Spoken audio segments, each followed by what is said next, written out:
Shalom Indonesia, dari Sabang sampai Merauke, dari Miangas sampai Pulau Rote. Senang di malam hari ini bertemu dengan bapak-bapak, ibu-ibu, saudara-saudara yang kekasih, rekan-rekan, sahabat-sahabatku handai tolan, dan seluruh pemirsa melalui layar Android dan YouTube Anda. Tuhan Yesus memberkati Anda. Doa dan harapan saya, kekuatan Allah, cinta kasih Allah semakin dalam, semakin besar, semakin lebar dalam kehidupan kita, sehingga kemurahan, pertolongan, dan rahmat Tuhan semakin berlimpah-limpah atas kehidupan kita. Itu doa dan harapan saya bagi kita semuanya, dan bukan bagi Anda saja, saya juga. Puji nama Tuhan ya.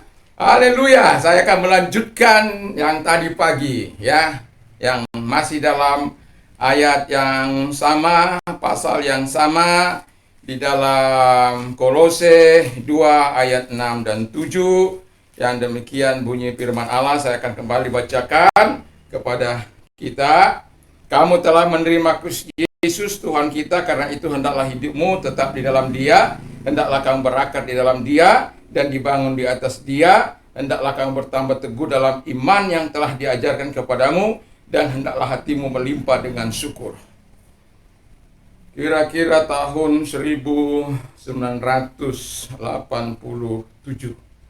ya, saya ada di kota Surabaya, dan kemudian satu kali Om Ishak memanggil saya ke kantor, dan dia berkata kepada saya supaya saya terlibat ya di dalam pembangunan gereja sebagai pengawas, karena sebelumnya saya juga pernah ikut dalam pertukangan ya di dalam rumah sakit Pertamina Balikpapan, puskesmas, pembantu, dan beberapa tempat-tempat yang lain, yang dimana walaupun saya tidak dibayar waktu kerja di puskesmas itu karena bosnya mengangkat diri.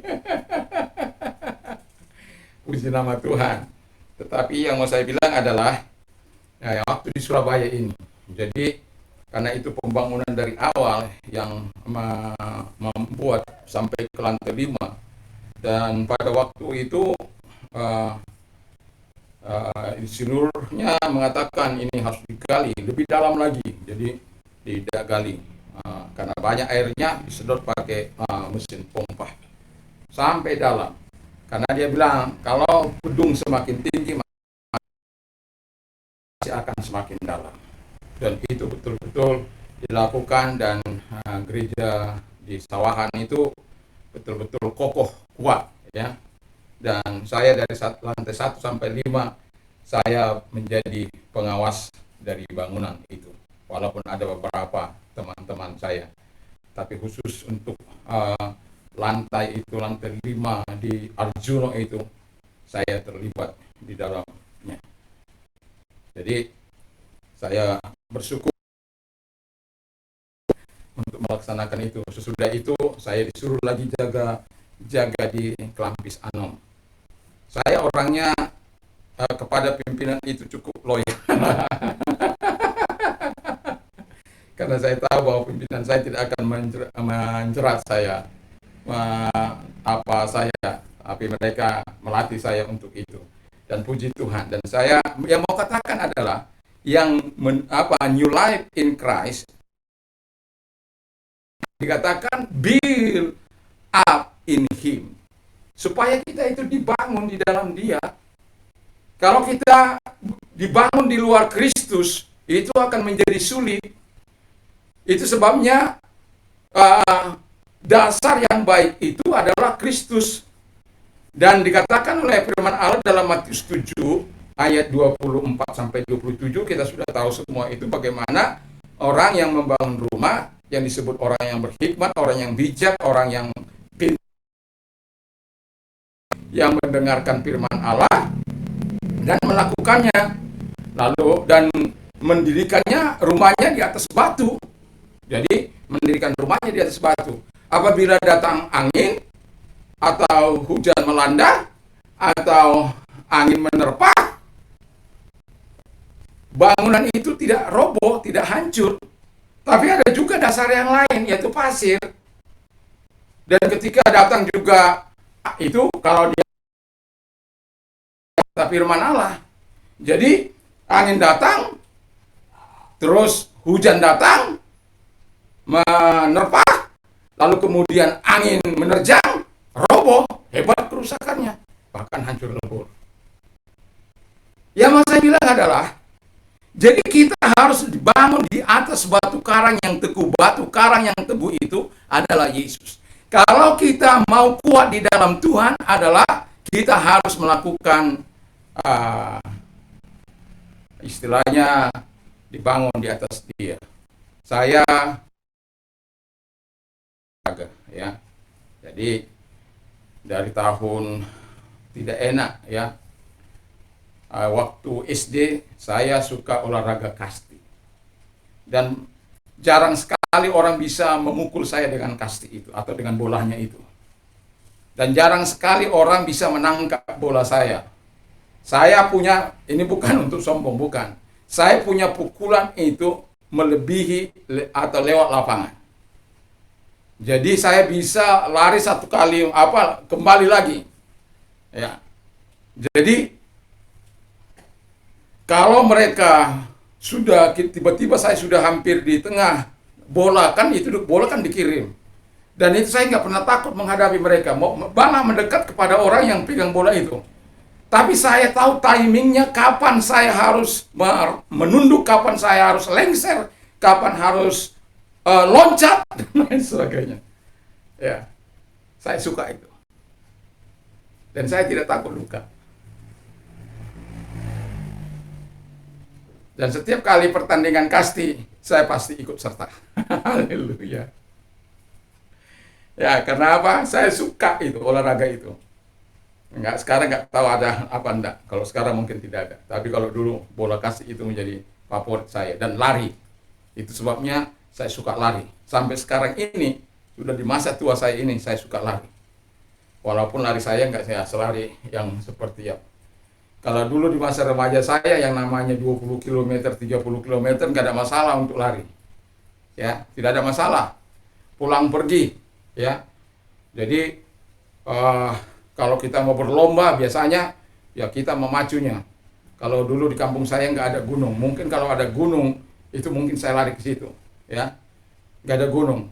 Yang saya tahu apabila kita menanjak itu kita mungkin cepat lelah, tapi kalau ketika bertarung itu membuat memacu kita jauh lebih kuat. Tapi di kampung saya di Serblawan itu tidak ada gunung. Jadi kita harus lari hanya ya paling naik sedikit gitu. Ya. Dan kita kalau pagi-pagi sering bahapal namanya, atau langsung kalau hari Minggu itu langsung kita mandi di Sembat. Ya.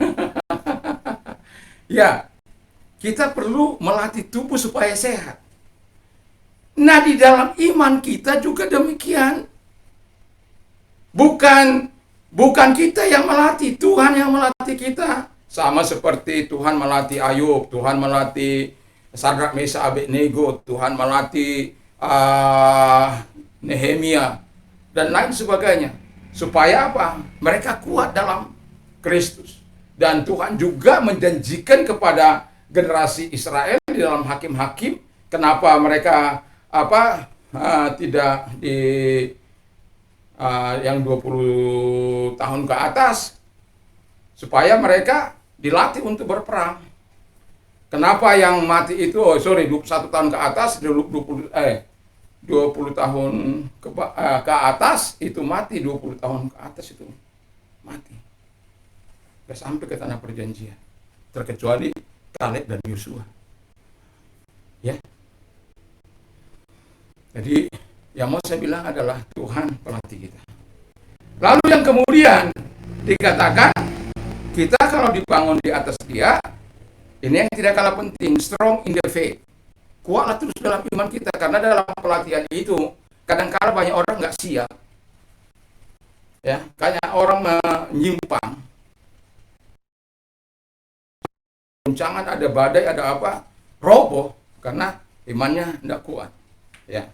Jadi kita harus menyadari bahwa kita dikatakan oleh firman Allah dalam Efesus 6 ayat 10, finally my brethren, be strong in the Lord and in the power of his might. Jadi kuat di dalam Tuhan, di dalam kekuatan kuasanya, bukan di dalam kekuatan mengandalkan dirimu, mengandalkan orang lain, mengandalkan kemampuanmu, mengandalkan intelektualmu, mengandalkan kehebatanmu, mengandalkan kecakapanmu. Tidak. Kalau engkau lakukan itu, maka engkau akan menderita. Kita kuat itu karena Tuhan. Karena apa? Tuhan yang mengambil kendali. He is in control of your life. He is in control all of the world, entire of the world. Ya, dia yang megang kendali seluruh dunia ini.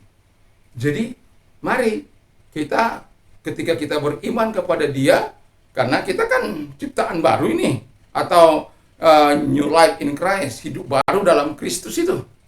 Jadi apa yang disenangi oleh Tuhan, itulah yang kita lakukan. Apa yang diminta oleh firman Allah, itulah yang kita lakukan. Itulah yang kita kerjakan dalam hidup ini. Bukan mau pongah-pongahan, bukan mau sombong-sombongan, bukan. Tapi dengan catatan bahwa Tuhan ingin engkau melakukan yang terbaik dalam kehidupan ini. Dan yang terakhir, your heart abound with thanksgiving. Jadi hatimu berlimpah dengan ucapan syukur. Berlimpah-limpah dengan ucapan syukur. Karena ini penting. Kita harus berlimpah-limpah dengan ucapan syukur karena kasih-Nya. Tentu kita menikmati kasih-Nya karena kebaikannya. Ya, karena sukacitanya. Karena kesetiaannya. Karena topangannya, karena dukungannya. Wah, banyak sekali kita bisa bersyukur, berlimpah-limpah. Karena penyertaannya, karena Tuhan menjawab doa-doa kita, dan karena kebenarannya yang selalu Dia katakan kepada kita, aku membuka pintu gerbang surgaku untuk mencurahkan segala kemurahan, pertolongan, belas kasihanku kepadamu. Haleluya. Dan sebagai apanya kita harus berlimpah dengan ucapan syukur. Bagi orang yang new life in Christ itu nggak sukar untuk melakukan itu. Seperti saya katakan, sudah berapa tahun ini saya mengucapkan terima kasih saya kepada Tuhan. Saya masih bisa sampai hari ini membayar nasar saya 1000 ucapan syukur saya kepada Tuhan setiap hari, dan 10 pujian saya kepada Tuhan. Jauh sebelumnya, ketika saya bernasar 1 juta terima kasih kepada Tuhan. Karena saya tidak punya apa-apa yang saya beri sama Tuhan. Ya. Tetapi ketika Tuhan menjawab semua apa yang saya katakan itu, dan saya betul berikan 1 juta, 1 tahun lebih saya bayar itu. Karena nggak bisa, walaupun kadangkala yang paling tinggi saya bisa ucapkan 25.000 satu hari. Ya, nggak mudah itu. Tapi ada alasan saya untuk mengingat bahwa kasih-Nya, cintanya, kemurahannya, pertolongannya, kebaikannya, kasih sayangnya, perhatiannya, perlindungannya, penjagaannya, pertolongannya, yang bisa kita ucapkan kepada Dia terima kasih kita. Kita bisa bergerak, apalagi yang paling mudah itu, kita bisa bergerak, kita bisa bekerja, kita bisa melakukan aktivitas kita. Coba dibilang, Simon, kembali kamu. Makanya kalau waktu saya sakit, pesan kepada istri saya, kamu boleh menikah lagi, besarkan anak-anak, takut akan Tuhan, lalu kemudian cari pria yang takut akan Tuhan. Tapi jauh dalam lubuk hati saya bilang, Tuhan, saya masih ingin hidup. Ya, 120 tahun.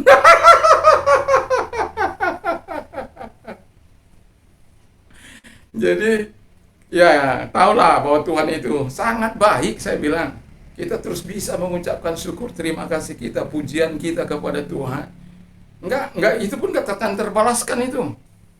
Saya hanya bisa melakukan itu karena di situ juga kita terus bisa memelihara hubungan kita kepada Tuhan. Kalau kita bersalah pada hari itu, saat kita mengucapkan syukur itu berat. Atau saat kita memuji Tuhan itu berat. Sampai kita harus menyelesaikannya dengan Tuhan.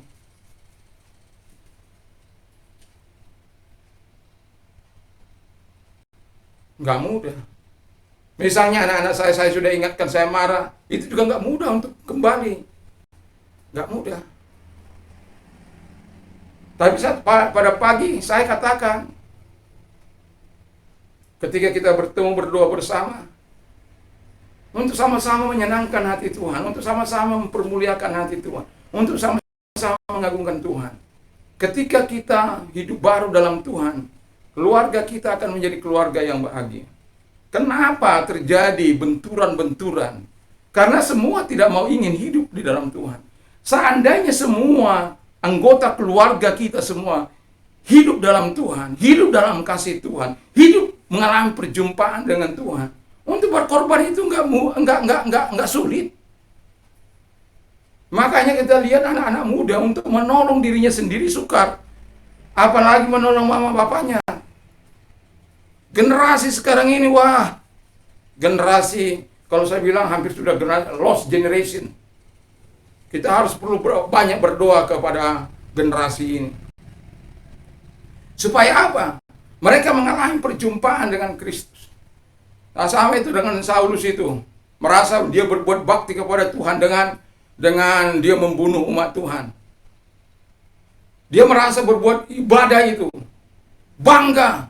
Makanya dengan semangat yang tinggi, dia mempengaruhi, membujuk orang lain untuk menyakiti umat Tuhan.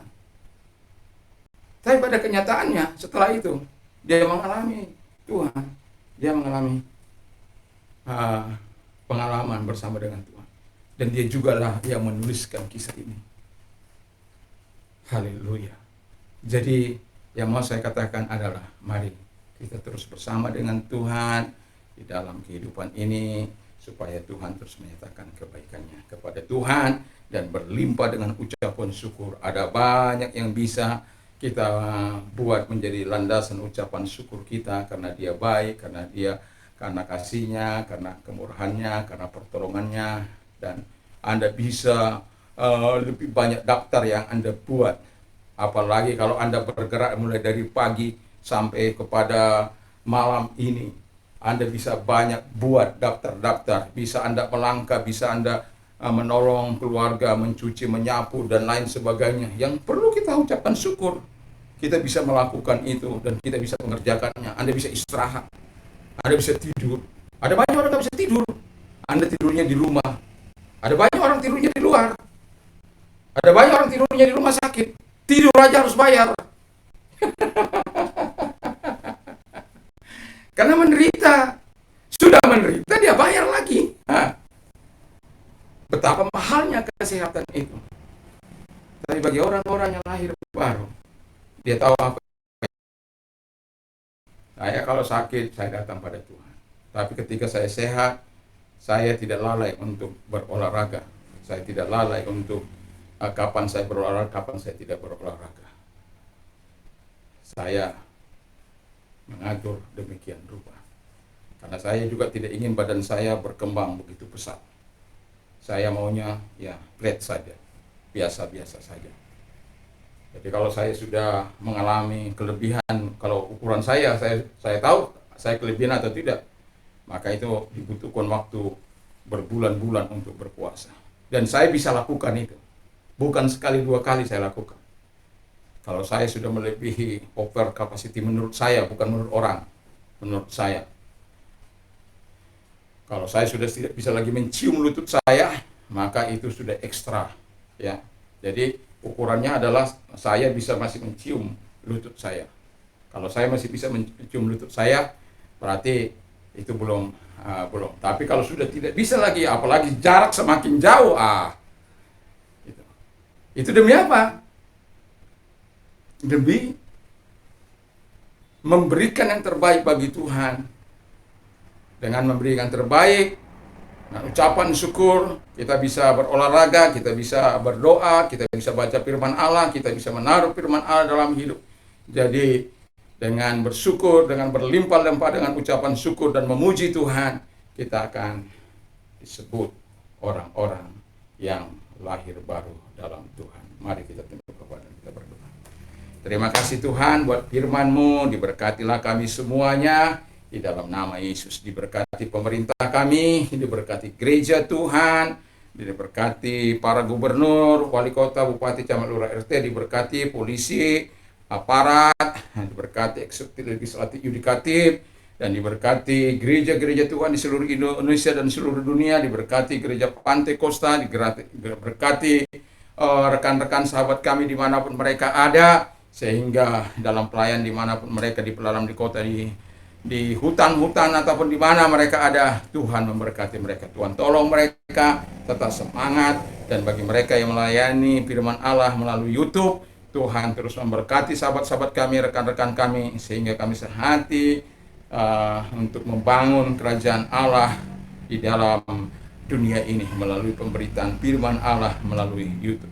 Tuhan memberkati mereka supaya Tuhan tolong terus kami hidup baru di dalam Tuhan. Terima kasih, kami bersyukur, dan kami juga mau berdoa bagi orang-orang yang sakit, apapun sakit mereka, di dalam nama Tuhan Yesus. Kalau engkau yang sakit, taruh tanganmu di tempat yang sakit. Saya akan berdoa, karena Tuhan tidak mengenal jarak, ruang, ataupun waktu. Ketika engkau meyakin dan percaya, saat itu juga engkau disembuhkan oleh Tuhan. Di dalam nama Tuhan Yesus Kristus, mereka yang sedang sakit apapun, dalam nama Yesus Kristus, engkau tumpangkan tangan atas mereka. Di dalam nama Yesus, engkau sembuhkan mereka dalam nama Yesus. Dan selalu ada kuasa mujizat bagi mereka yang percaya kepadamu. Terima kasih. Dan kami juga berdoa kepada mereka yang terdampak COVID. Tuhan, mari engkau datang kepada mereka, engkau menolong mereka, berkati apa yang menjadi mata pencarian mereka, apa yang mereka kerjakan. Kalau mereka pengangguran, bukakan jalan bagi mereka di dalam nama Yesus. Kau tahu semua kehidupan ini ada tanggung jawab yang harus mereka selesaikan. Ada orang-orang yang tidak sabar, memaki-maki, mencaci, bahkan melakukan hal-hal yang tidak baik, seperti orang-orang yang melakukan pinjaman pinjol, dipermalukan dengan membuat gambar yang tidak selayaknya. Betapa kejamnya manusia. Mereka telah kehilangan kasih karena mereka tidak mengenal bapa maupun anak. Seandainya mereka mengenal anak maupun bapa, mereka tidak akan melakukan itu. Mereka akan berbuat dengan harta mereka untuk memuliakan Allah. Dan mereka mungkin akan berkata, sabar dengan segala situasi dan kondisi. Hambamu bukan hanya berkata, tapi hambamu sudah merasakan, menikmatinya semuanya. Dan hamba tetap berkata, terima kasih. Dan hamba pun tidak pernah meminta kepada mereka. Tetapi saya mau tetap percaya kepada Tuhan bahwa pemeliharaan Allah itu jauh lebih baik. Dan berkat Allah senantiasa datang kepada orang yang mau menolong. Dan itu sebabnya saya tidak perlu khawatir, karena Tuhan adalah provider bagi saya. Dan bagi Anda yang percaya kepada Dia, ingatlah, Tuhan senantiasa mau menolong. Dan bagi Anda yang mau mengalami Kristus atau kelahiran baru, kalau engkau orangnya, taruh tanganmu di dada. Tuhan Yesus lihat mereka yang menaruh tangan di dada. Hadirlah dalam hati mereka, masuklah dalam hati mereka, dan biarkan mereka menikmati kasih-Mu, sama seperti Saulus menikmati kekuatan-Mu dan kuasa-Mu, dan dia mengalami perubahan, dan bahkan Tuhan memakai dia sebagai alat-Mu. Bahkan apa yang kami firmankan saat malam hari ini adalah karena ilham Tuhan kepada dia. Terima kasih Bapa di surga, terima kasih. Dan itu sebabnya hamba mau berdoa kepada mereka supaya Tuhan menolong mereka untuk terus mau hidup bersama dengan Tuhan. Dan bagi Anda yang mau menerima Yesus sebagai Tuhan dan Juru Selamat, mari saya mau doakan Anda. Ikuti doa saya. Tuhan Yesus, saya sadar saya orang berdosa, saya butuh Tuhan, saya butuh kekuatan Tuhan, dan saya mengaku segala dosa dan kesalahan saya di hadapan Tuhan. Ampunilah segala dosa dan kesalahan yang pernah aku lakukan di hadapan Tuhan dan di hadapan sesamaku, dan ampuni segala dosa dan kejahatanku dengan terhadap Engkau Tuhan, dan selama dan darah-Mu yang kudus menyucikan apa yang sudah aku lakukan kejahatan dengan kuasa darah-Mu yang ajaib dan luar biasa itu. Dan kubuka hatiku terus-menerus bagi-Mu Tuhan, untuk Engkau berdiam dalam hatiku. Dan saya percaya saat ini saya sudah menerima hidup kekal dan menjadi warga negara surga. Dan bagi orang-orang muda, kami terus berdoa agar orang-orang muda adalah orang-orang muda yang punya gambaran jelas, yang punya pilihan akan kemana mereka bergerak, di pemerintahan kah, di bidang bisnis kah, atau di Tuhan swasta kah, apapun itu, swasta apapun itu, Tuhan memberkati, baik itu di bisnis ataupun di tempat-tempat yang lain yang non formal ataupun formal. Dan Bapa di surga, Tuhan tolong sehingga mereka-mereka yang bekerja di tempat-tempat formal seperti Sadrak, Meshach, Abednego, Yusuf, Daniel, Tuhan, mereka adalah orang-orang hebat yang mempersiapkan diri mereka dengan hikmat Allah. Dan yang satu kelebihan mereka adalah mereka tetap takut akan Tuhan, melakukan apa yang benar di mata Tuhan. Dan seperti orang-orang yang bekerja dalam bidang rohani seperti Samuel yang tidak akan pernah melakukan apa yang jahat di mata Tuhan, yang akan terus mengajak orang-orang yang supaya hidup dalam takut akan Tuhan, walaupun anaknya sendiri hidup tidak benar di hadapan Tuhan, tetapi dia